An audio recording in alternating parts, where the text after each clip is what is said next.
ลิงก์สัญญาณตั้งแต่เวลานี้ไปต้นไปเป็นรายการธรรมะ ออกสู่สถาญาติโยมคือสถาญาติโยมได้ฟังสถาญาติโยมจะติ้วไปตัวติ้วไปตัวไปกลางต่งกลางหน้ากลางสวนหรือว่าจะฟังอยู่ที่บ้านก็ขออนุโมทนาตัวเนอจะไปเอาวิทยุตากแดดเนอเฮาจะฮ้อนสถาญาติโยมเฮาจะฮ้อน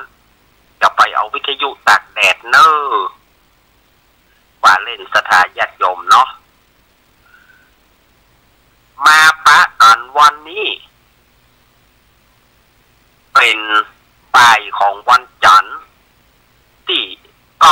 9 มิถุนายนพุทธศักราช 2568 เดือน9เหนือเดือน7ใต้ออกมานี่14 ค่ำว่าเป็นวันโกนหรือว่าวันกะวันเกียมวันห่อวันดาวันพรุ่งนี้ก็จะเป็นวันพระวันศีลวันพรุ่งนี้จะเป็นเดือนเก้าเปงวันพรุ่งนี้นะจะเป็นวันเดือนเก้าเปงหรือว่าเดือนเก้าขึ้น15 ค่ำถ้าในตามภาษาภาคกลางก็ขอว่าเพนเดือน7บ้านเฮาว่าเดือนเก้าเปง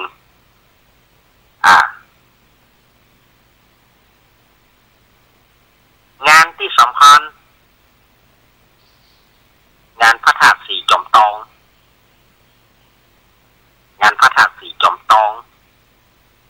สมัยตะกอนนี่กินข้าวไงแล้วล่องไปเอี่ยวจอมทองก่อนจากจอมทองแล้วก็ขึ้นมาบ้านห้วยปันจ้อย ห้วยปันจ้อยนี่อยู่อำเภอเวียงหนองล่องแต่อยู่ตำบลหนองยวงเนาะตำบลหนองยวงห้วยปันจ้อยนี่มันมีงานดั้งเดิมและแต่ก่อนงานคึกคืนก็คืองานประเพณีเนี่ยห้วยปันจ้อยกับหนองยวงห้วยปันจ้อยกับจอมทอง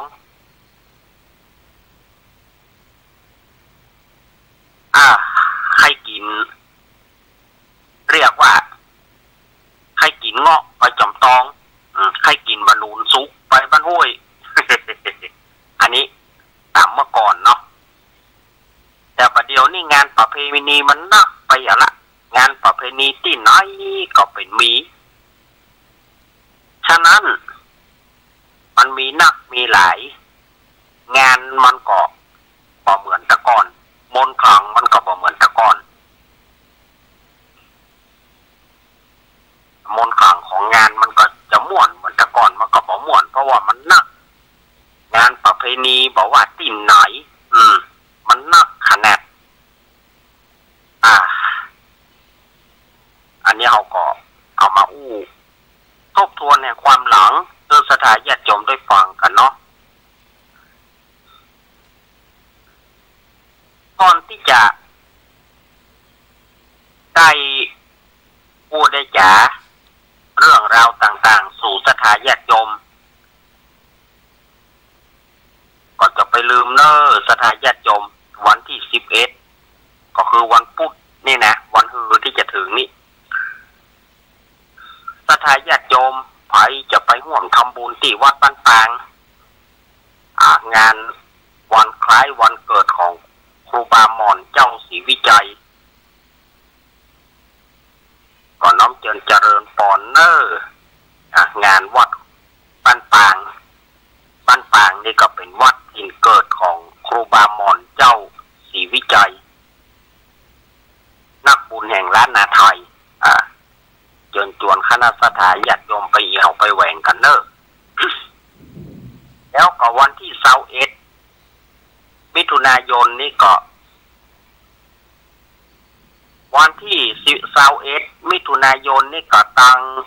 มวลชนคลื่นสีขาวเพื่อชาวประชาโดยการนำของท่านอาจารย์ท่านพระครูอภิวัฒนวิกรมและตลอดจนถึง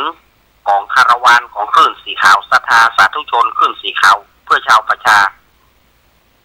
จะได้ปากันไปหล่อ เตียนที่วัดแม่ห้องไคร้อำเภอดอยสะเก็ดจังหวัดเชียงใหม่วัดของหลวงพ่อท่านพระครูชลทานพิทักษ์หรือว่าตุลุงแดงอันนี้ก็ศรัทธาญาติโยมก็จะมีโอกาสได้ไปร่วมหล่อเตียนกันก็เชิญชวนคณะศรัทธาญาติโยมไปร่วมหล่อเตียนโดยกันไปมีโอกาสได้ไปก็น้อมเจริญปอนเนาะถ้าญาติโยมอยากจะร่วมเป็นเจ้าภาพอย่างใดก็ตามก็ติดต่อกับหลวงพ่อชลทานพิทักษ์หรือว่าตุลุงแดงโดยตรงเนาะจะเป็นเจ้าภาพสังฆทานการอย่างกาก็ติดต่อหลวงพ่อโดยตรงที่หมายเลขโทรศัพท์081-796-4608 081-796-4608สถานญาติโยมก็ติดต่อกับหลวงพ่อเอาเนาะว่าสถานญาติโยมจะอัพเป็นเจ้าภาพสังฆทานการเจ้าภาพองค์การการจะไปร่วมอย่างไร ติดต่อกับหลวงพ่อเอาเนาะเมื่อมาปะกันแล้วสถานญาติโยมช่วงนี้อากาศร้อนเหลือเกินร้อนมากๆแต่อาตมาก็ได้ยินฟ้าห้องแล้วนะวันนี้นะจะมีแนวโน้มว่าจะตกก่อวันนี้ก็ขลึ่งมาละห้องก่อยเขาได้ยินเสียงขลึ่งมาละเนี่ยสถานญาติโยมว่าห้องก่อยมันฮ้อนแต่ละช่วงนี้อากาศอบอ้าวมันอวมเหลือเกินนะถ้าไม่แปลไปพักคนเหนือเอาไปปะใส่คนไทยคุณร้อนอวมไหมโอ้ไม่อวมหรอกครับมันอบอ้าวนั่นนะมันไม่ใช่อบอ้าวมันอวม ร้อนอวมเหลือเกินภาษาภาคกลางเพราะว่าฮ้อนอบอ้าวภาษาบ้านเฮาฮ้อนอวมตาพ่องก็ว่าอวมเฮ็ดก้าอาจารย์อวมเฮ็ดก้าเฮ็ดนักนะมันอย่าใดบ่ฮู้ฮ้อนบ่เดียวมันแสนที่จะบ่ม่วนบ่งานสถานญาติโยมมันฮ้อนอบอ้าวฮ้อนอวมเพราะว่าอากาศมันบ่เหมือนแต่ก่อนนี่ถึงหน้าฮ้อนก็ฮ้อนพออยู่ได้ป่าเดียวนี่อาศัยพัดลมเอาเข้าพัดลมก็เอาไปอยู่เข้าต้องอาศัยแอร์สถานญาติโยมเฮาก็ต้องยอมเสี่ยงกับไฟยอมเสี่ยงกับไฟอันแปลงแสนแปลงบ้านมันก็อยู่บ่ได้มันฮ้อนอยากกูเตือนนะอาตมาได้เปิดแอร์เนี่ย25 องศาด้านนะแต่วันนี้อาตมาหลีลงเหลือ20 องศา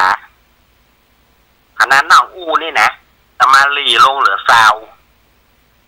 มันบ่ได้สถานมันฮ้อน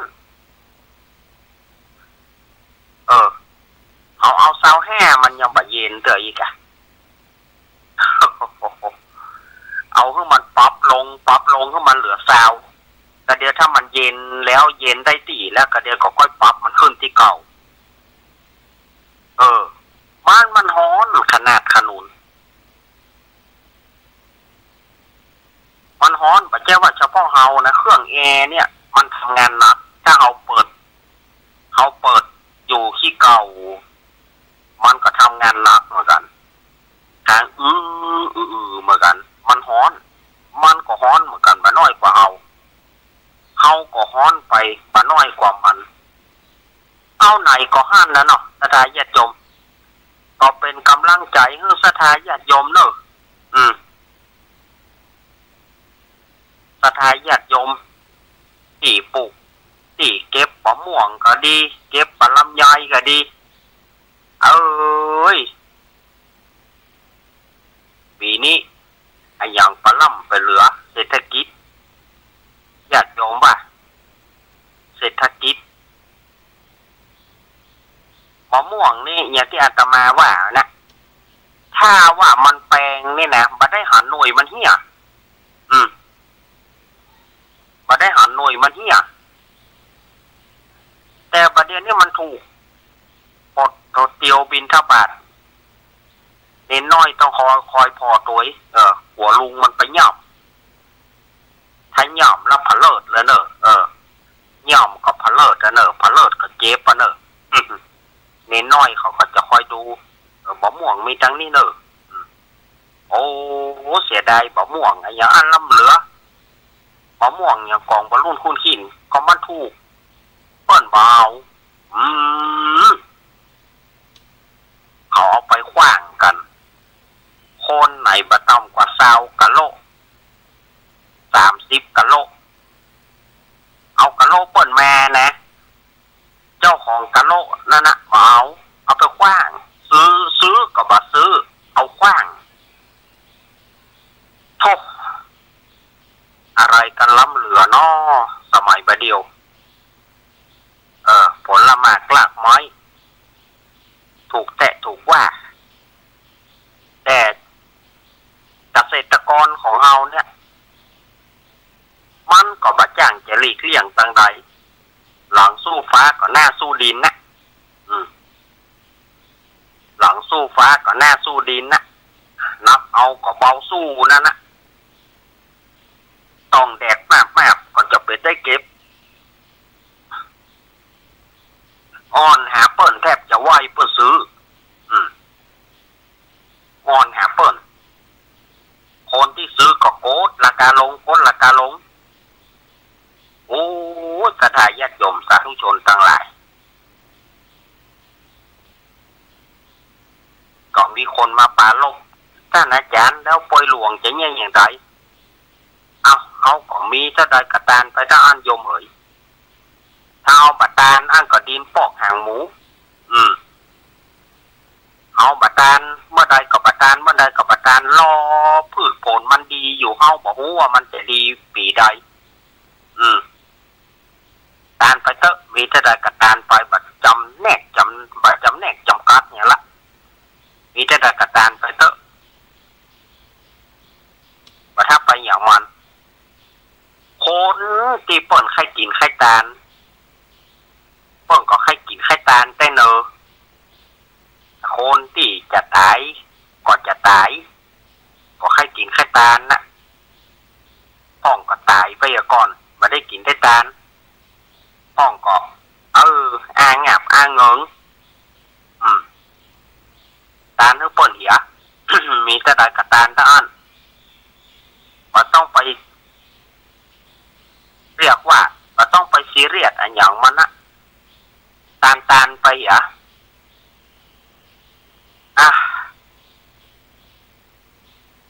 มันบะจ้างแย่งใดเนาะสถาญาติโยม เกษตรกรเอาอันปัจจุบันกระดูกสันหลังแห่งชาติปลูกยังก็เดือดร้อนปลูกข้าวก็เดือดร้อนบ้านเฮาว่าข้าวแปลงทางเขาว่าเข้าถูกทางเขาว่าเข้าแปลงแต่แปลงว่าแต่ว่าทางเขาว่าเข้าถูกขายเข้าถูกทางเขาก็ว่าซื้อเข้าแปลงผลละหมากลากไม้นี่เหมือนกัน มะม่วงเนี่ยถ้ามันไปขึ้นบาขึ้นเหลามันไปขึ้นที่บรรจุหีบห่อบรรจุโรงงานมาเรียบร้อยแล้วเอาแปลงไงอย่างก็ดีเอาแปลงขนมก็ดีเอาแปลงแยมก็ดีโอ้มันมีราคาแปลงถ้ามะม่วงเป็นหน่วยขึ้นกรุงเทพแปลงมากๆก็มีการถูกแต่มาเจ้าของสวนเนี่ยคำเต่านี่ว่ามันถูกต้นเบาแต่ถ้ามันได้ขึ้นบาขึ้นเหลาแล้วในสถาญาติโยมมันแปลงเจ้าของผลไม้ ใดๆก็ตามเขาก็เดือดร้อนของเขาถูกทุเรียนเขายังประกล้าศซื้อแต่ว่าของเขาก็เดือดร้อนว่ามันถูกตั้งเอามาพอราคาแปลงแต่แปลงว่า สถาญาติโยมเลยมันมีสปะสารพัดก็น่าหันใจแต่ก็เป็นกำลังใจคือสถาญาติโยมเนอะปลูกผลมาแล้วก็ประคบประงมกันเอาปีหน้าว่าไม่ปีนี้บอกเป็นท่าปีหน้าว่าไม่อันใดก็ตามถ้ามันนักสถาญาติโยมมันนักมันจึงมีปัญหาเพราะว่ามันนักล้ำปลาลำไยนักไปก็เดือดร้อนปลาม่วงนักไปก็เดือดร้อนปลาลิ้นจี่นักไปก็เดือดร้อนมันหัวอกของเกษตรกรเอาอย่างที่เขาว่านะเนาะ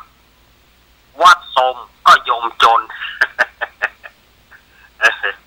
วัดสมเพราะยมจนวัดเจริญก็เพราะว่ายมสบายวันไหนวัดสุดโทรมก็เพราะยมจนเขาว่านะวัดโทรมเพราะยมจนจะได้ญาติโยมบอกให้มีปัจจัยจะบำรุงบอกให้มีปัจจัยจะหอบอุ้มตุ้มปลาบอกมีปัจจัยที่จะช่วยบูรณะปฏิสังขรณ์ถาวรวัตถุของวัดเพื่อมันเจริญได้เพราะว่าอย่างพืชผลบอกให้มีราคาเข้ายากหมากแปลงคำว่าเข้ายากหมากแปลงสมัยก่อนเพิ่งเกี่ยวหมากเนาะสมัยก่อนเพิ่งเกี่ยวหมากเข้าหาเนี่ยสมัยตะกอนนี่กว่าจะได้กินข้าวต้องเอาอย่างไปแลกเปิ้นต้องเอาป่าห้าผ่องกาเอาป่าห้าผ่องกาเอาป่าน้อยผ่องกาเอาอย่างที่หาได้เอาไปแลกซอสแลกกินข้าวปุ้นนะสมัยปู่อุ้ยแม่อุ้ยแหบไปถึงปุ้นน่ะแม่วางปุ้นน่ะสถาญาติโยมป่ะข้ามเรือไหลปิงไปนะข้ามเรือจะไปโดยหล่อนี่แหละข้ามเรือจากปากกลางตะหลี่เนี่ยปุ้นอ่ะแม่วางปะ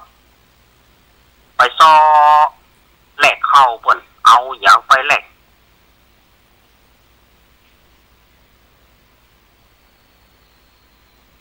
เอาเป็นตุ๊กเป็นแยกเหมือนกันสมัยตะกอนที่ปุ่นเอาไปแหลกว่าที่จะได้เข้ามาโอ้ได้เข้ามาลูกสำหลายโพมันบะปอ มันบะปอแล้วเนี่ยจะได้เอาก๋วยมาสูนกับข้าวหัวก๋วยเนี่ยนะเอามานึ่งสูนกับข้าวเอามะเป้าเขาอุ่ยกินกันไปอันนั้นเปิ้นยุคว่าเปิ้นเอาว่ายุคที่วิกฤตยุคนั้นเขาอยากหมากแปลงที่เปิ้นเล่ากันมาจนถึงบางทีก็ต้องเอาเน้นน้อยไปขอเมตตาเข้าเนี่ยที่อาตมาเคยเล่านี่นะเอาเน้นน้อยไปขอเมตตาเข้าต้องเอาเน้นน้อยที่มีวาทะเก่งๆก่อนเน้นที่จ้างอู้ก่อนบางทีเคิบไปเป็นหาว่าเน้นน่ะเป็นลูกตัวเก่าเคิบเอาว่าเน้นนี่เป็นลูกของตัวเก่าเฮ้เน้นตนที่จ้างอู้เนี่ยไปเน้นก็ไปเอ้ยพอออกไม่ออกเฮ้ยสมัยนั้นเปิ้นมาห้องโยมเนาะคำว่าโยมเนี่ยมันเป็นกรรมยืมเนี่ยสมัยประเดียวว่ามันเป็นกรรมสามัญทั่วไปที่เฮาฮ้องกันโยมเนี่ยมันเป็นกรรมยืมมาจากภาษากลาง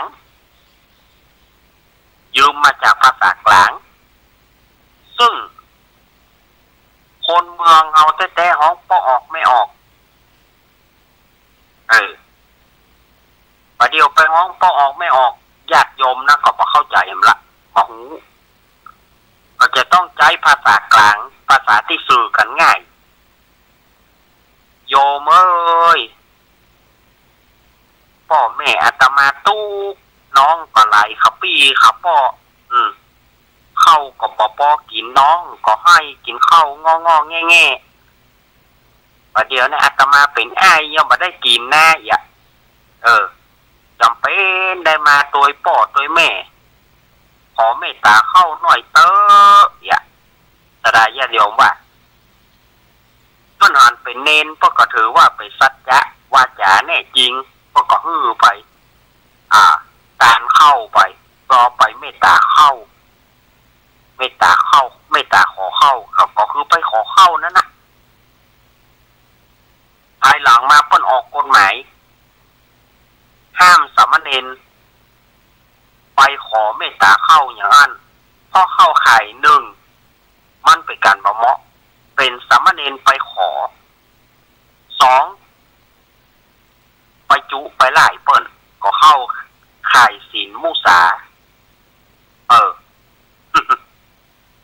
ไปเข้าในข่ายในศีลของเราศีลของพระเนรก็คือมุสาวาตาข้อที่ศีลข้อที่สี่เปิ้นก็เลยมีกฎหมายห้ามจะไปให้สามเณรไปขออย่างนั้นมันมีอยู่ยุคหนึ่งที่ต้องไปขอนะอย่างที่อาตมาว่ามันยุคนั้นมันเพราะว่าเขาอยากหมากแปลงหมากแปลงนี่จะได้เปิ้นมีอยู่แต่อาตมาก็ยังบอกหูนะว่าเปิ้นพลัดราชการก็เปิ้นเปลี่ยนราชการก็ที่ว่าเปิ้นบอกคือคนเท่าเกี้ยวหมากเปิ้นคือฟอนหมากฟอนปูมดเป็นช่วงที่เปิ้นพลัดราชการเปิ้นพลัดแผ่นดินก็ว่าจะได้กับโบนะอันนี้อาตมาก็บากล้าเอามาเล่าบากล้าเอามาฟันธงเล่าแต่ว่าเปิ้นบอกว่ามันมีอยู่สมัยหนึ่งนั่นนะที่มันที่ว่าเปิ้นห้ามคนเท่าเกี้ยวหมากต้นปูมีไหนคือฟอนมดคนเท่าเลยอดหมากอดปูมันคงจะยุคกู้กับที่ไปหาเข้ายุคที่ไปหาเข้ายุคที่เข้ามันหายากนี่แกคนก็เลยเอามาอู้รวมก่อนว่าเข้ายุคเข้ายากหมากแปลงมันจะอยู่ใน 2,400 ปลายนี่นะอยู่ใน 2,400 ปลายเนี่ย 2,400 น่าจะเป็นประมาณ 2,480 ปลายจากก่อนสงครามหรือว่าหลังสงครามอาตมาก็บอกหูได้ ในยุคนั้นแต่เปิ้นเล่ากันมาไว้ว่าเปิ้นเล่ากันไว้แต่เขาถามหลักฐานว่าในปีเท่าใดเปิ้นก็บ่สามารถจะตอบได้เปิ้นก็บ่สามารถจะตอบได้ว่าปีประมาณปี 2,400 เท่าใดเปิ้นก็ว่าพ่อแม่เขาเป็นละอ่อนอยู่นะอย่าเขาก็ไปเอาหลักฐานจากเปิ้นก็บ่ได้เปิ้นบอกตาอันน่ะ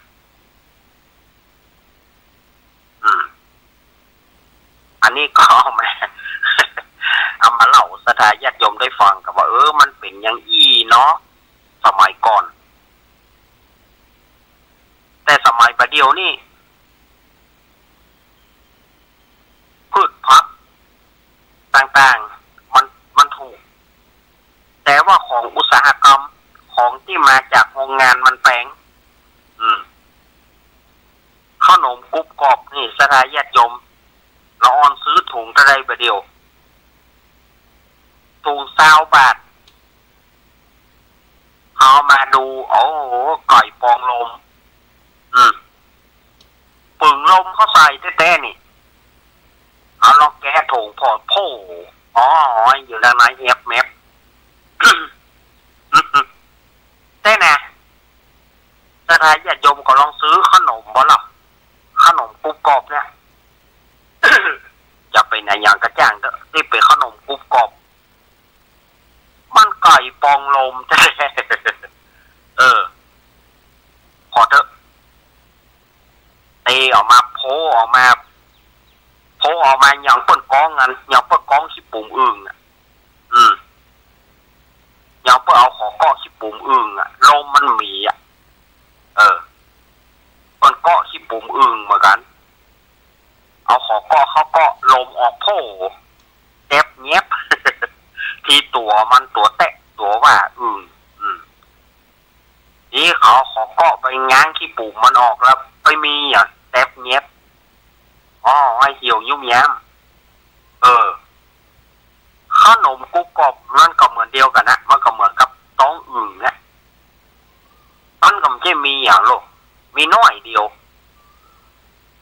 แป้งอย่า แป้งอย่าปริมาณน้อยแต่แป้งเอาไหนก็ห้านนะนอกสถานญาติโยมชีวิตก็ต้องสู้กันต่อไปจะหนีไปไหนมันจะโป้นเอาหนีไปไหนแต่พอโอ้ยฆ่าตัวตายดีกว่าอาจารย์เอาแล้วลูกเมียอยู่ตั้งหลังเราอย่างใดลูกเมียลูกผัวอยู่ตั้งหลังเขาจะอย่างใดแม่นก็ตัวหาโป้นค่ะป้นเขาว่าหัวโป้นก็โก้นยังโก้นมันก็เข้าไปมาถึงตัวหาโป้นแต่โก้นยังก็คือลูกเมียลูกผัวเนี่ยที่อยู่ก็มันจะต้องสู้ชะตาคนเดียวเป็นเรื่องของเขาก็ให้อย่าโป้นละเขาจะโป้นละแล้วแต่ดูว่าแล้วคนตาดำๆที่ทับจะตากรรมอยู่ตั้งหลังนั้นเนี่ยอย่างไรอันเนี้ยสดายญาติโยมถ้าพ่องตัดต้องเขาว่าตัดช่องน้อยแต่พอตัวฆ่าตัวเก่าตายไปแล้วคนที่อยู่ตั้งหลังมีอาการอย่างไรพ่องจะต้องสู้ชะตากรรมอย่างไรเนี่ยคนตะกอนเลี้ยงลูกเป็นโหล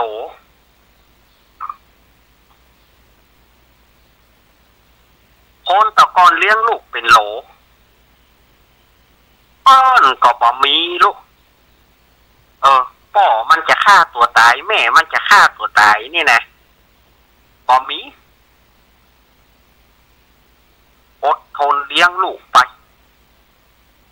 ยามที่ปะรุ่งปะเรืองก็กินพักกินไม้ไปยามที่รุ่งที่เรืองก็กินดีหน่อยยามที่เงินฝืด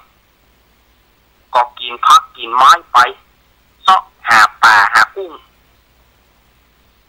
กินไปเปิ้นก็รอดมาสถานญาติโยมลูกเปิ้นก็บ่ตายสักคนลูก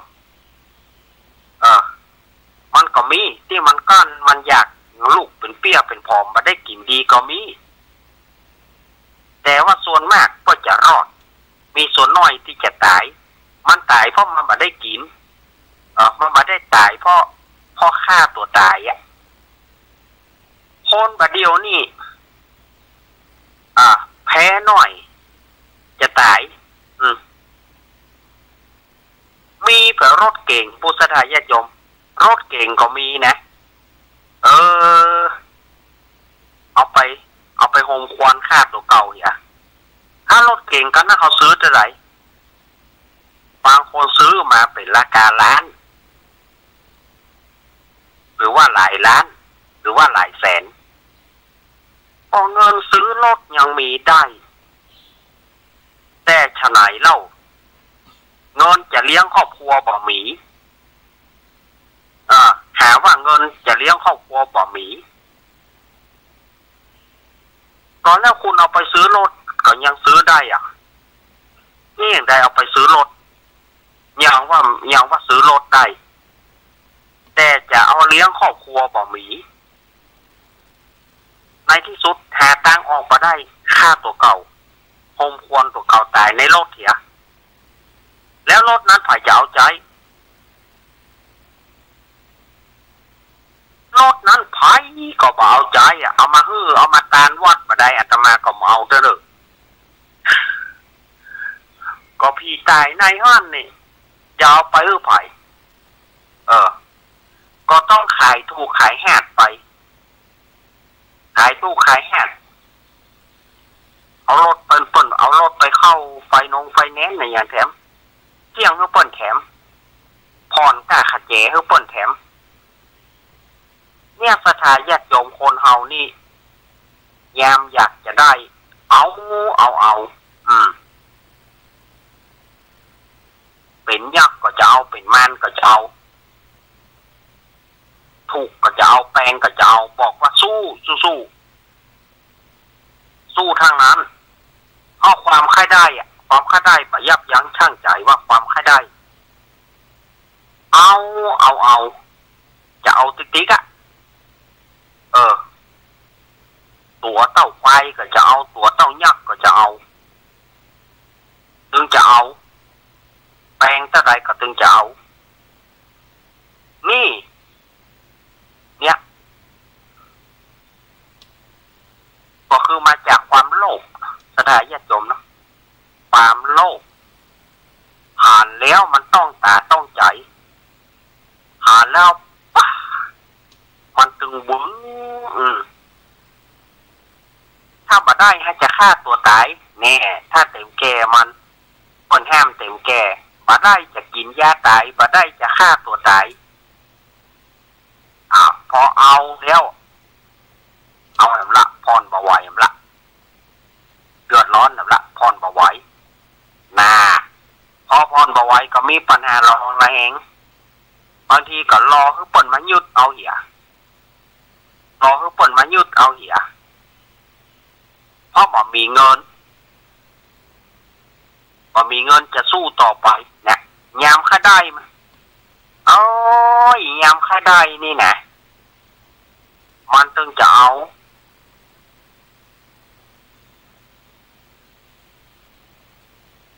พอเอาเข้าเอาแล้วเมินเข้าไปใครส่งเปิ้นหาว่าเงินบ่พอส่งวะอย่างอันอย่างอี้เปิ้นก็มันหนีบเอาแกตัวบอกว่าสู้ลูก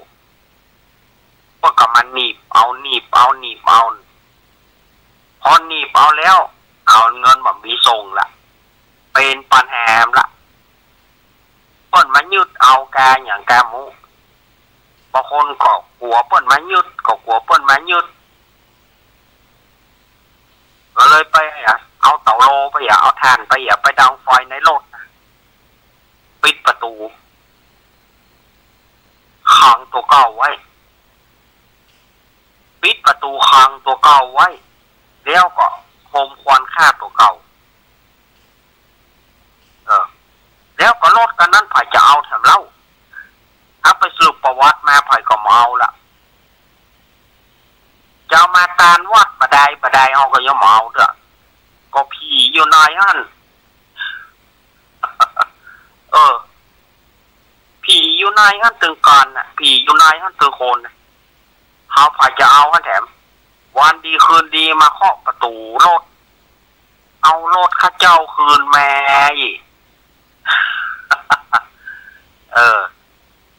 อยู่วันดีคืนดีป้อง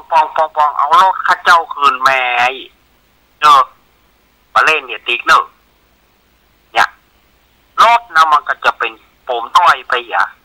เอาไปขายไผ่ก็เบาจะใส่ตะกร้าล้างน้ำล้างอย่างใดก็เบาก็เป็นปัญหาสังคมแบบละ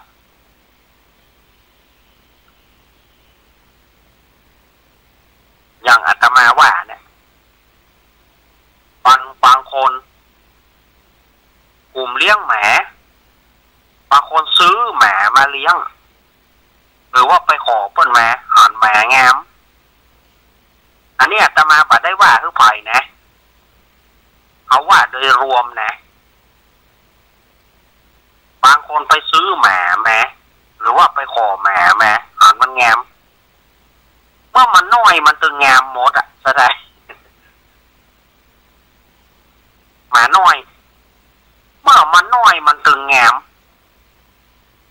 แต่พอมันใหญ่มาแล้วมันก็เปลี่ยนไปมันก็เหมือนละอ่อนนั่นแหละ มันก็น่าฮักน่าอินดูพอมันใหญ่มามันก็ไปอย่างแม่น้อยเนี่ยมันน้อยมันแงมโลกคนปุ้ยว่าคนแงมไปเอ้าสถาญาติโยมฝนเทมาเนอะป้านอาตมานี่นะฝนเทมาเนอะฝนมาขนาดนักเนอะที่ปะตังกันเลยนี่แดดแจ้งทะเลเด้อที่นี่ฝนมีเนอะสถาญาติโยมมานี่บังนั่นขอเฮามีกับฝนเตอเนี่ยสถาญาติโยมเฮาจะหันได้ว่าคนเฮายามใครได้ไปหันใส่หมาน้อยเปิ้นขอเปิ้นแม่พอมันใหญ่มาแล้วมันก็หาว่าบะงามซ้อเอาไปป่วยไหนปลาได้เต็มแก่เอาไปขวางวัด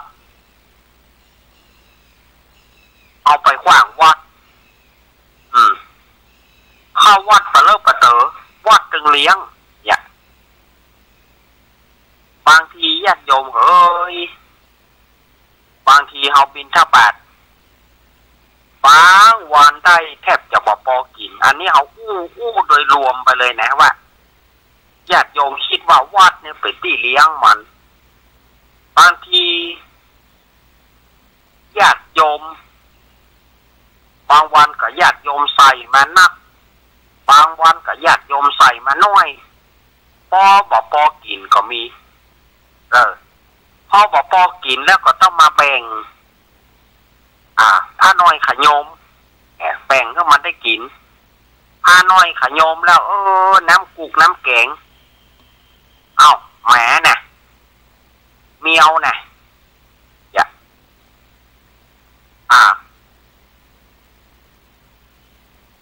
เวลาว่าปลาเลี้ยงเอาแหมมาผมเอาเมียวมาผมก็พายจอมโยมเอาแม่เนาะ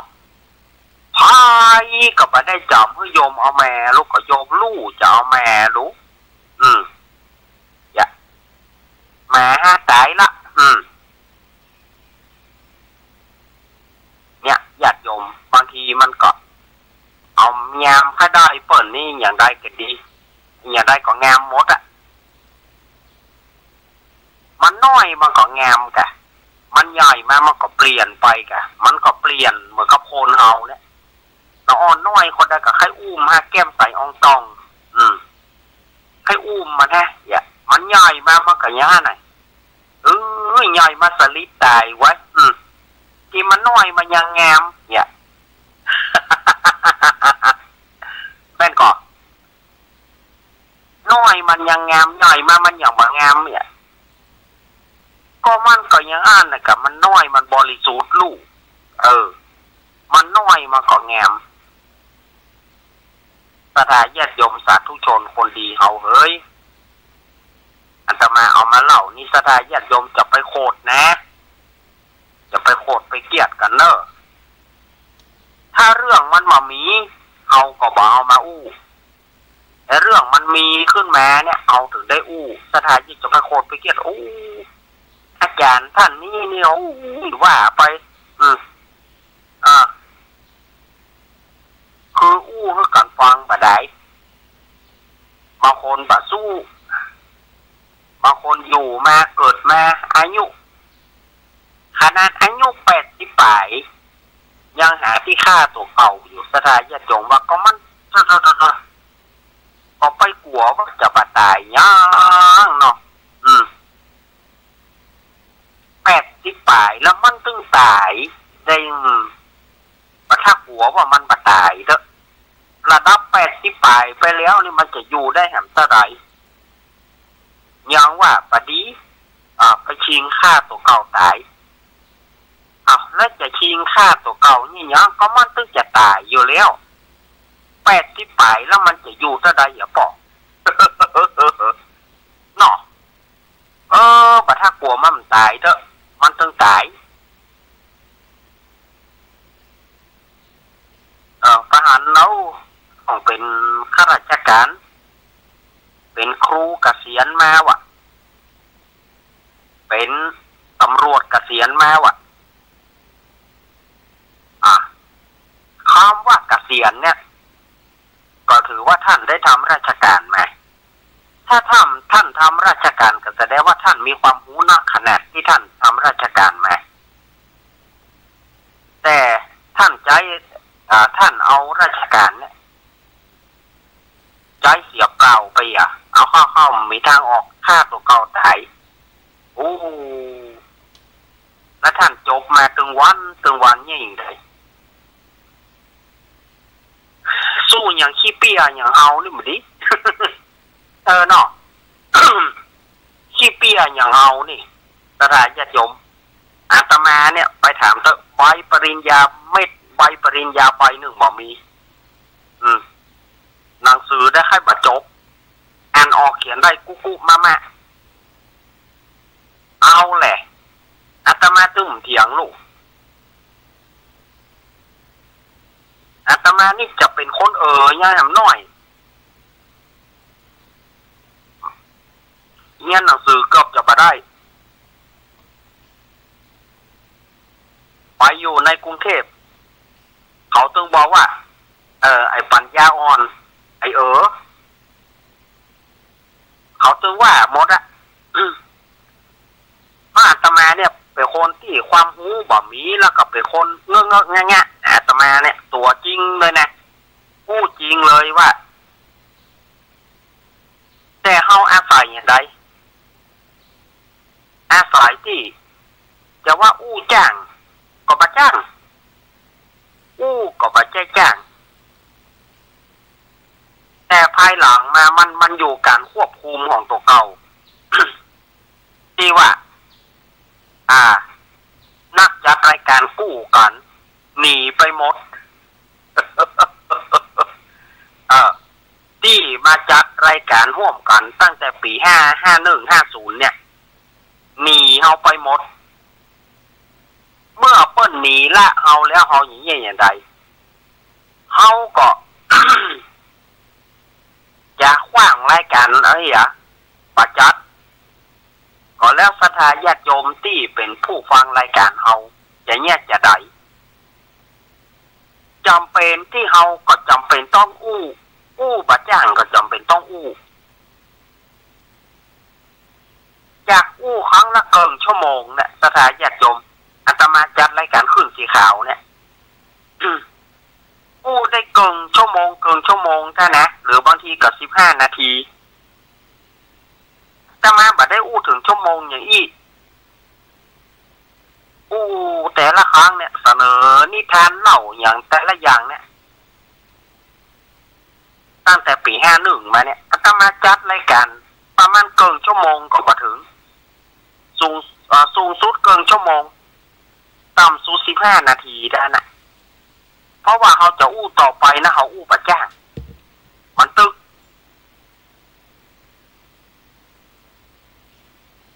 แล้วบัดเดียวนี่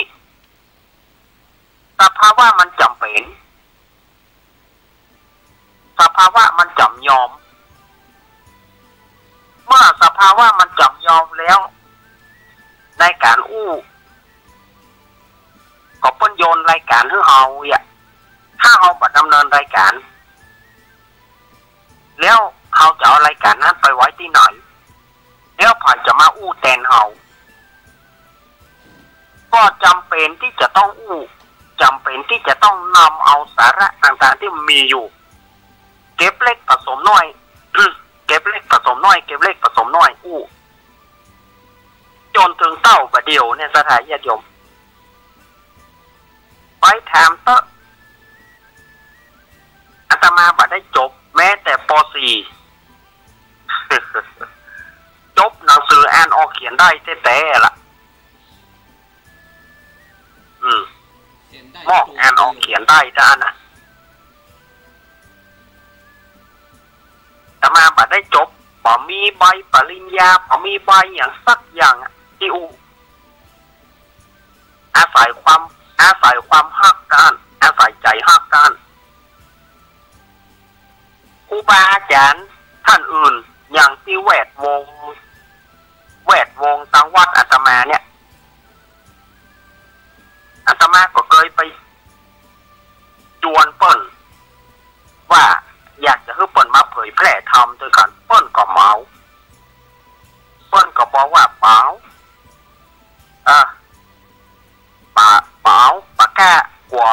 ออกไปแล้วมันบะถูกบะต้องอู้ออกไปมันจะบะดีกว่าเปิ้นจะบะฟังเปิ้นถอนตัวออกอาตมาเคยเสนอนะเสนอต่อพระสงฆ์องค์เนนว่าอยากจะให้เปิ้นมาจัดแต่เปิ้นบ่เอาเมื่อเปิ้นบ่เอาเฮาก็บ่ได้เฮาก็บ่จ้างบังคับเปิ้นบ่เอาเฮาก็มานึกใจว่าเปิ้นบ่เอาเพราะใจเปิ้นบ่ฮักใจเปิ้นบ่ชอบทางนี้ใจเปิ้นบ่ชอบทางเผยแพร่ธรรมทางนี้แต่ถ้าเปิ้นไปเปิ้นหูมมันก็จะก้าวไกล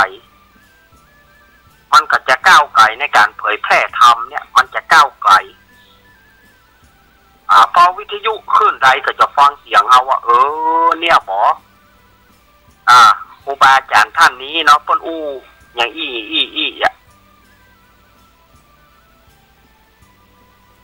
แต่ในเมื่อมันตื้อเกียรติว่าในการอู้เนาะ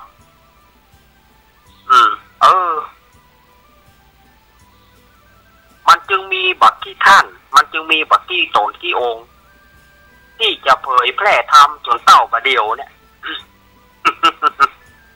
อาตมา10 กว่าปีสถาญาติโยมตั้งแต่ปี51มาตั้งแต่ปี51มา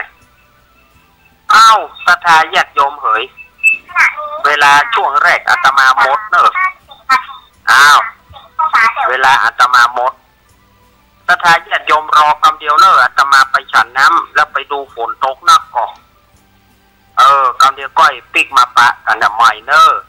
รอแป๊บเองรอคำเดียวเนาะรอคำเดียวก็มาปะกันช่วงที่2นอกเจริญพรรอแป๊บกัน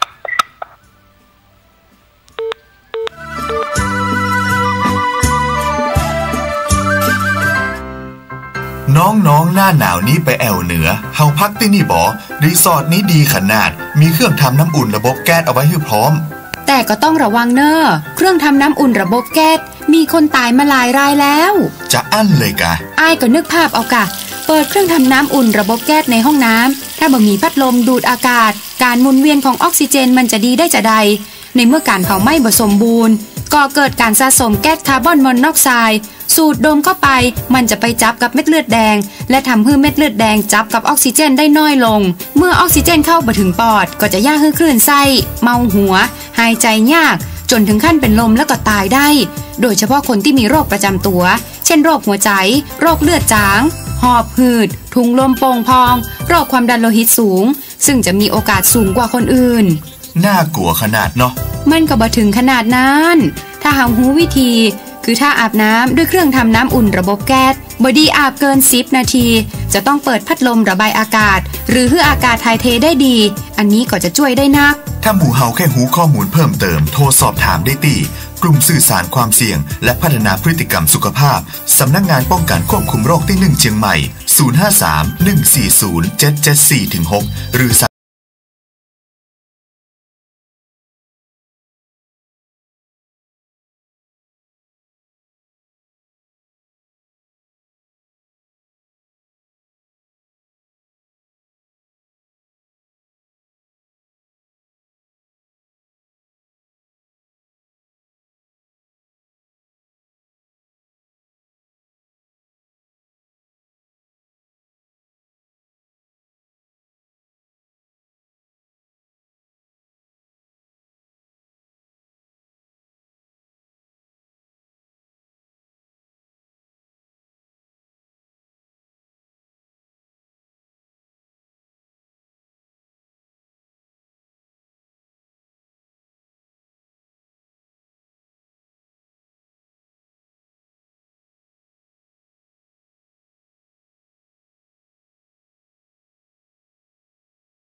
าญาติโยมสาธุชนทั้งหลายอาตมาก็ได้พักไปช่วงหนึ่งตอนนี้ก็ปิกมาเข้ารายการชั่วโมงที่2ของรายการสารธรรมยามบ่ายยามแรงโอ้ฝนโปรยปลายมาสถานญาติโยมฝนอ่อยลงมาตกลงมาสมกับที่มันฮ้อนแต่มันฮ้อนมาหลายวันแล้วมันบ่ม่วนบ่งานมันฮ้อนอย่างที่อาตมาว่าเนี่ยมันฮ้อนอบอ้าวมาหลายวันละตั้งแต่วันที่อย่างมาละตั้งแต่วันการมันพูดตีแล้วมาละตั้งแต่วันที่5ที่6มาละมันฮ้อนมันโปรยปลายมาเหี่ยน้อยก็ยังดีเนาะฝนตกมาเหี่ยน้อยก็ยังถือว่าดีละดีกว่าที่ปะตกฝนปะตกก็บ่ม่วนนำละนี่ก็จะได้เนาะศรัทธาญาติโยมก็อดทนกันไปวันนี้ก็ที่อาตมากันตะกี้เนาะที่ได้เล่าเรื่องราวอย่างต่างๆเพื่อศรัทธาญาติโยมได้ฟังนะเรื่องของอันยังต่างๆเป็นธรรมะง่ายๆอย่างที่อาตมานะอาตมาคงบ่ได้จักจวนศรัทธาญาติโยมถึงสวรรค์ถึงนิพพานแต่ว่านำเอามาเป็นของที่มันง่ายๆ1ประสบการณ์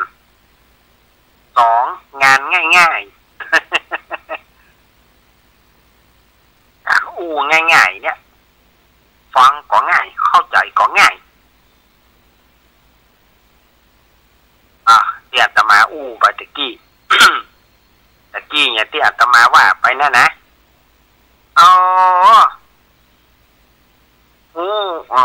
ท่านอาจารย์มีความรู้อย่างที่ญาติโยมจะถามมาว่าท่านอาจารย์ยังเก่งแท้ที่จริงอาตมาบอกมีความรู้เอากันแท้ๆเลยอาตมาบอกมีความรู้แต่ว่าอาศัยความที่มันจำเป็นต้องเอามามันจำเป็นต้องเอามามันจำเป็นต้องเอามาจ๋าถ้าเอาเนี่ยอย่างไรของต่างๆที่เฮาหูมันก็จะสูญหายไปของที่เฮาเคยมีอยู่พอมีภัยเผยแพร่มันก็จะสูญหายไปเพราะว่า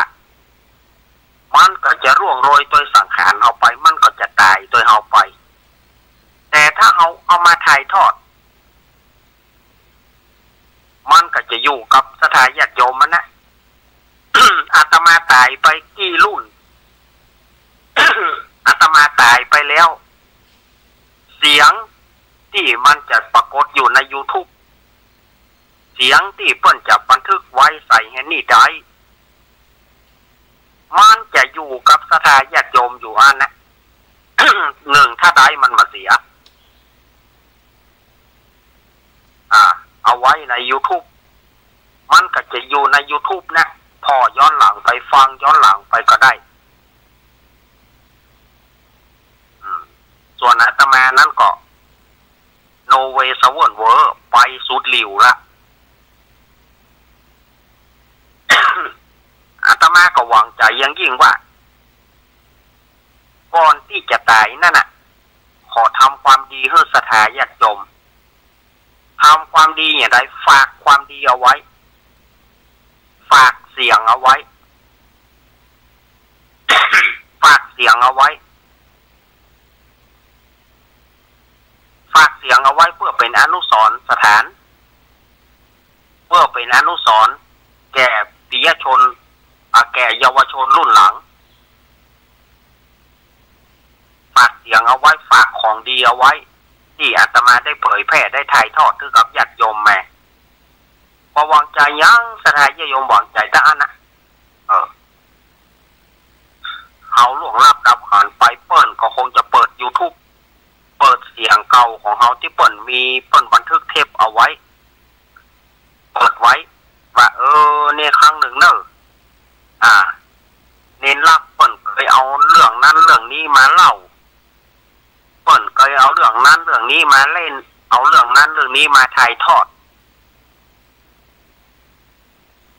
มันก่อนนานนะ มันก่อนนานนะ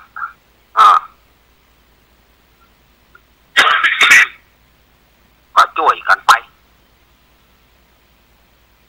จากคนที่บ่มีประสบการณ์ตะใดจากคนที่บ่มีความรู้แต่กล้าเอามาอู้เพราะอย่างเอามาเผยแพร่กันเผยแพร่สู่สถานญาติโยมเผยแพร่สู่วิทยุ เผยแพร่สู่สื่อออนไลน์สื่อออนไลน์ตัวเนี้ย อย่างเช่นว่า YouTube เนี่ยมาเดียวนี่เนาะ YouTube นี่นะไผตึงลบมันตึมได้ YouTube ย้อนหลังเนี่ยไผตึงลบมันตึงมาได้มันจะตึงอยู่ที่สถานญาติโยมจะได้เปิดฟังอยู่หั่นเปิดฟังเปิดพอไปหั่นมันง่าย มันง่าย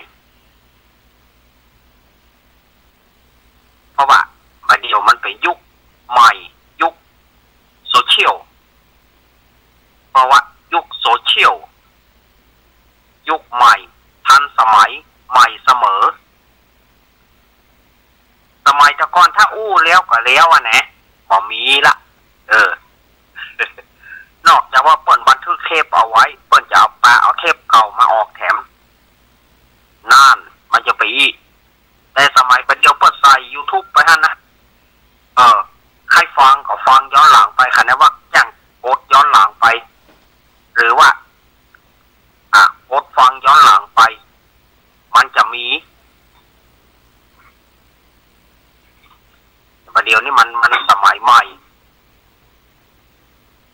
การใช้การจัดการอย่างต่างๆ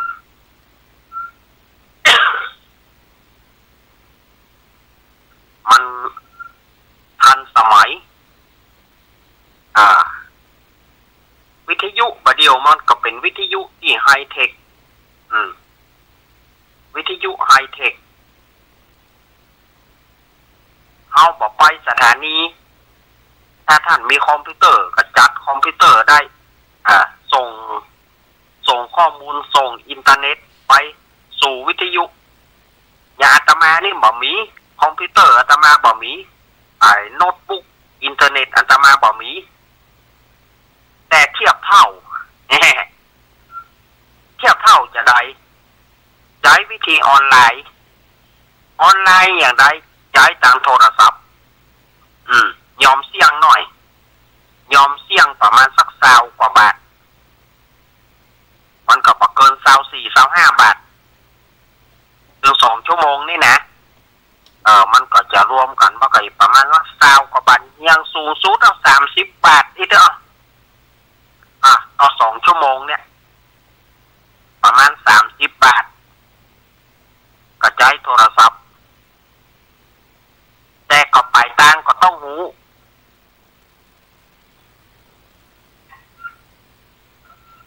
ปลายทางก็ต้องหูคำว่าปลายทางต้องหูอย่างไรญาตมาเนี่ยจะโทรไปหาเจเจก็จะเอาโทรศัพท์จู้เข้าใหม่แล้วเสียงมันจะออก เพราะเรามีคอมพิวเตอร์เราบ่มีอินเทอร์เน็ตเรามีโน้ตบุ๊กถึงมีเราก็เล่นประจ้างเมื่อเราเล่นประจ้างแล้วอย่างไรเขาจะต้องไปจ้างเปิ้นมาคุมเมื่อเราแถมจะต้องถ้าเรา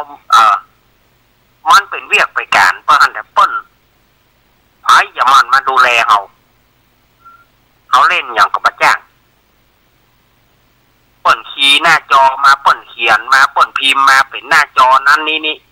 เปิ่นส่งไลน์ส่งอย่างเขาก็เล่นประจ้างเขาก็เล่นด้วยวิธีเนี้ยเขาก็เล่นด้วยวิธีเนี้ยใช้โทรศัพท์เอา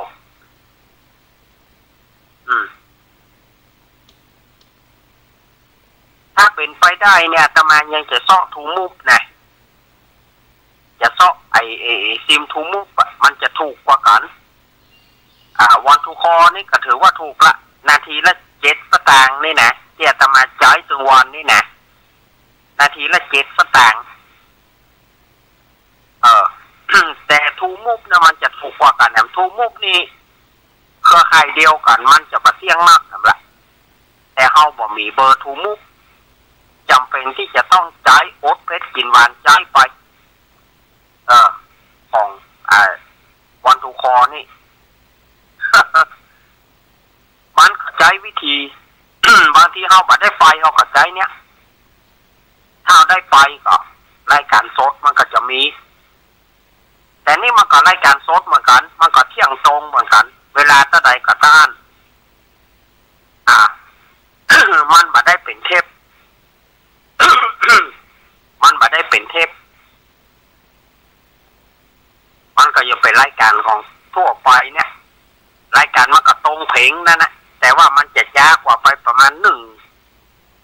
นาทีก็มันจะไปดังจากถึงวิทยุญาติโยมเนี่ยมันก็ประมาณ1 นาทีประมาณ1 นาทีนะจากว่ามันจะส่งเสียงไปทางวิทยุของญาติโยมเนี่ยประมาณ1 นาทีแล้วมันก็มันจะดีเลย์กันหน่อยประมาณ1 นาทีไปได้เอาไปแล้วสักคำหรือมันจะไปโพสออกวิทยุ ก็เอาตัวรอดไปเป็นอย่าง เอาตัวรอดไปอย่างซะได้ญาติโยมทำไงได้เนาะมันก็ต้องทำอย่างเงี้ยบางทีเอาไปได้ไปจะส่งเทปไปมันก็บอกคุ้มค่าส่งเทปไปก็จะเท่านั้นมันบันทึกเทปถ้าบันทึกเทปแล้วก็ต้องเอาโทรศัพท์เนี่ยเพื่อเจไปเขาก็มาได้ใจละโทรศัพท์เอาโทรศัพท์เพื่อเจเอาไปออกคือบันทึกใส่โทรศัพท์ก็ต้องเอาโทรศัพท์เนี่ยไปเพื่อเจเอาก็มาได้ใจละไปโทรเอาก็มาได้ละสู้เอาทำอย่างนี้อาตมาก็มองหันว่าลู่ทางว่าหันอย่างนี้จะดีกว่าก็จึงใช้ดังโทรศัพท์เอาฮับกันเพื่อมันได้ระดับกันเรียกว่าออนไลน์เนี่ยมันทันสมัยไหนก็ห้านเนาะแสดงญาติโยมช่วยกันไป ช่วยกันเต้าที่จะช่วยได้เหนื่อยหน่อย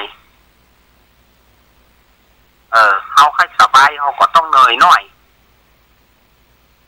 แต่ตะกอนนี่เขาประจ้างเขาต้องไปสถานีอย่างเดียวตะกอนเขาประจ้างเขาต้องไปสถานีอย่างเดียวหรือบ้านก็เพื่อปนเอาเทปเก่าที่ปนบันทึกไว้นะเอาออกถ้าเอาเทปเก่าที่ปนบันทึกเอาออกเวลาเนี่ยมาเป็นอย่างแต่เวลาโทรศัพท์นี่กะบอกเบอร์มาโทรเข้าหาเอาโลท่านออกรายการก็เอาแล้วยุ่งพอบอกเบอร์อย่างสมมติ0837611775โทรเอาโล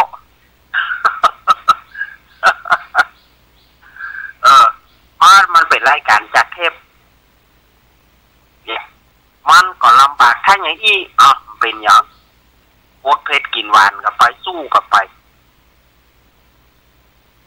วันพุธก็ยังป้าอาตมาทำวันหนึ่งนะวันพุธก็ยังป้าอาตมาทำวันหนึ่งนะวันนี้อาตมาวันนี้จัดแตนเปิ่นเราวันนี้จัดแตนหลวงลุงวันพุธก็เป็นรายการแล้วอาตมาตามปกตินะวันอังคารเนาะดอกวันเวลามันปุ๊บปั๊บ โยมเอ๋ย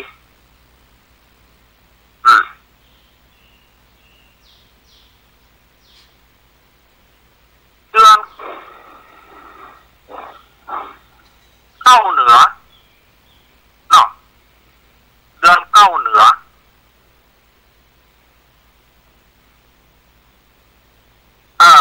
เดือนเข้าเหนือมาแล้วศรัทธาญาติโยมเอ๋ยวันเวลาประเดี๋ยวนี้มันก็เปิงทำงานจมตองละมันก็เปิงทำงานจมตองละงานจมตองก็แวบวันพรุ่งนี้เป็นวันสุดท้ายเพิ่นละงานบ้านห้วยจมตองเนาะโอ้ศรัทธาญาติโยมสาธุชนทั้งหลายเลย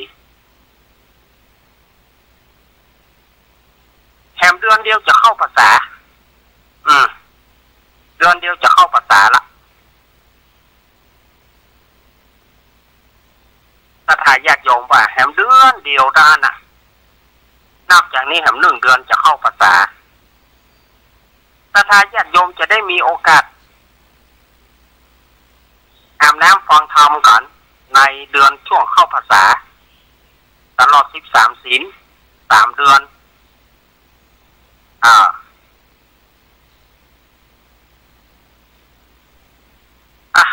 วันเวลาปั่นอั้นเกิดกะก็กระเดียวกับเสากระเดียวกับติดกระเดียวกับเสากระเดียวกับติดแต่ศรัทธาญาติโยมเอ๋ยฉะนั้นมันก็รวดเร็วทันใจอะกะเนาะ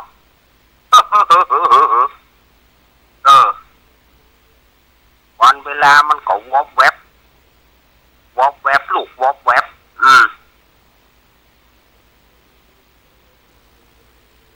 มันวันเวลาแบบเดียวกำเดียวก็ได้เดือนกระเดียวก็ได้เดือนนะกระเดียวก็ถึงเวลา1 เดือน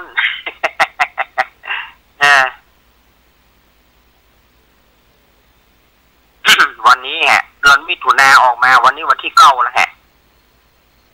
ผูกวันที่10แล้วฮะศรัทธาญาติโยมว่า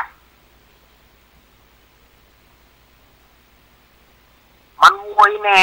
ศรัทธาญาติโยมจะไปว่ามันน้อยโอ้เดือน1ประเด็นนี่ปีประเด็นนี่เกินปีแล้วศรัทธาญาติโยมว่าเกินปีแล้วแน่เกินปีแล้วก็ข้าม6 เดือนนั่นแหละวันนี้ก็มาถึงละข้าม5 เดือนไป เหลือเวลา5 เดือนไปจะเสี่ยงปีครับละแฮปปี้นิวเยียร์ละตอนรับปีใหม่ครับละป้าเนาะป้าเนาะเนี่ยวันเวลาเอานะอย่าได้ประมาทเนอะศรัทธาญาติโยมจะไปว่าเอาหนุ่มอยู่นี่นะบอกไปเตื้อวัดเตื้อวามไปเตื้อหนุ่มอยู่จะไปว่าจะไปว่าหนุ่มอยู่มันอายุเฮามาก็ไปติ๊กกันนะสังขารเฮาก็ไปติ๊กกันนะสังขาราอนิจจาสังขารไม่เที่ยงสังขาราอนัตตาสังขารไม่มีตัวตนเนาะฝนก็ตกสว่านี่ศรัทธาญาติโยมเอ๋ยเมื่อฝนตกสว่าก็มาจ้างเนี่ยได้แต่วางสายบ่ศรัทธาญาติโยมใครอู้ใครจากะเล่นละครบ่เล่นละครบ่เล่นละครก็แทบจะดี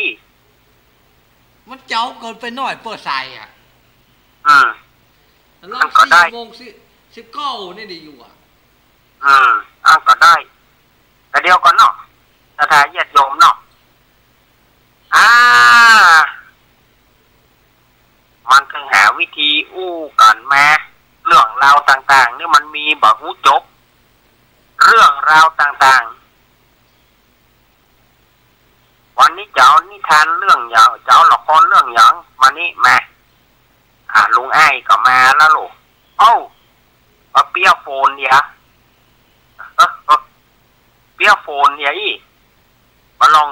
งมาละหัน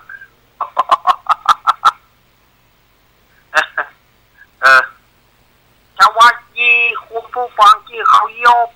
มายังอยู่โอ้หายไปใหญ่มือใหญ่วันอยู่โอ้ยเอาเก็บปลาม่วนปลาม่วงแกปลาม่วนเก็บปลาม่วนปลาม่วนมันถูกกิโลบาทเนี่ยทั้งหมด2 โคกิโลบาทเนี่ยเขาทั้งหมด2 โคจะเจ้าเยี่ยวจะมีดเล่นเลยนี่โอ้มีดเล่นไหมเนี่ยเอาไว้ปลูกไว้ปีหน้าเจียวไว้ยาโอ้ยังมีดหยอกละ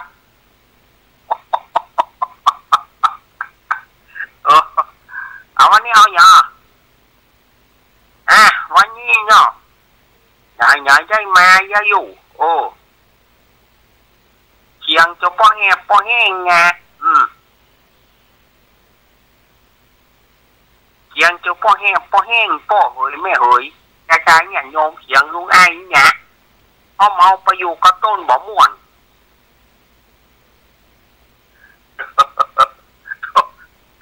อยู่กับต้นบ่ม่วนนี่บ่ม่วน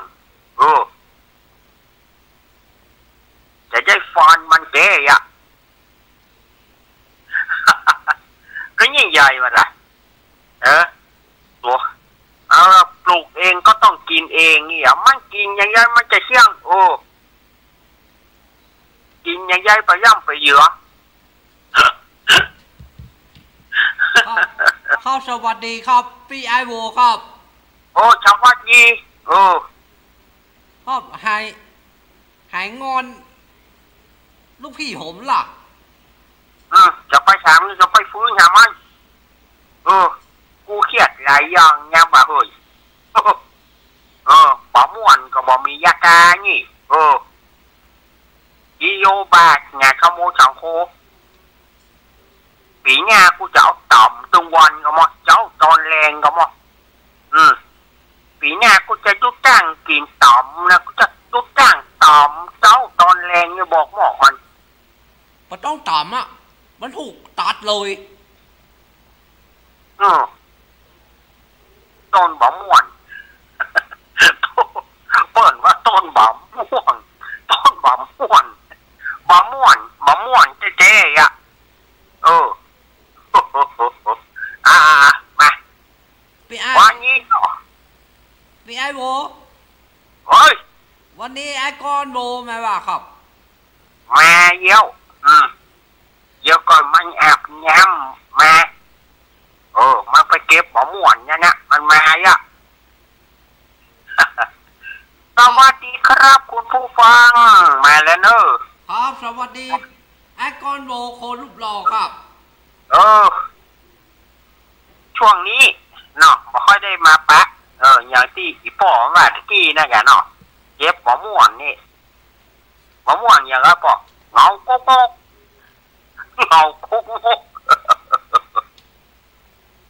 อันหนึ่งเนาะกอมหงอันอาทูนั่นนะกายเย้ากูยากามันแบบบอมบดีประเดี๋ยวนี้เหลือกระทองดำลูกป่อประเดี๋ยวนี้นะทองดำบ่มียากาแถวนี้ฟอนเนอะถ้าเล็กแต่อีโต้นี่จะหยอกขึ้นมันบรรทุกนี่หยวกเลยเนอะมันมาเชียงเตื้อขายก่อนขายโจยก็หย่อมโจยเอาแปลงแผ่นก็ขี้ค้านก็ฝนเอาแปลงแผ่นก็ขี้ค้านหล่นก็ฟ้าก็ฝนมืดฝนมาหล่นเอาเข้าห่มตอนนี้ก็แดดมากมาหล่นเอาออกแดดเอามาเป็นตุกหานี่จำละ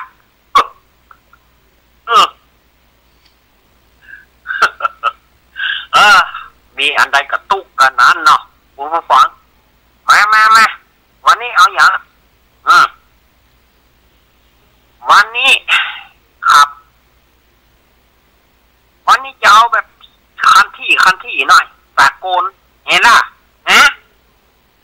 ตะโกน วันนี้ตู้เพลงเคลื่อนที่วันนี้ตู้เพลงเคลื่อนที่มาแล้วครับผมดีเจคนยากคนโจรมาแล้วครับวันนี้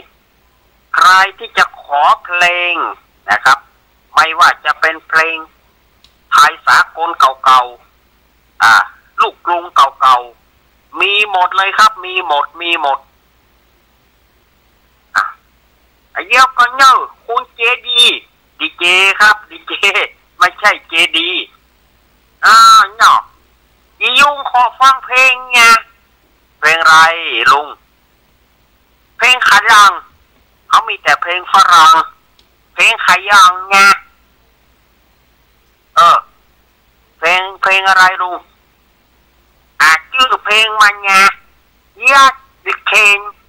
ทูลอนดอนชื่อเพลงว่าลัดเทนทูลอนดอนlast train to London ลุยว่ะมันแปลว่ารถไฟขบวนสุดท้ายไปลอนดอนนะลุงมันแปลว่ารถไฟขบวนสุดท้ายไปลอนดอนนะและลุงเข้าใจหรือเปล่าล่ะอันเข้าใจนี่มาเข้าใจแกจังหวะแกคนมันม่วนขอฟังนึกได้เนอะเดี๋ยวกันนะลุงมีเหรียญหรือเปล่ามีเดี๋ยวลองดูนะ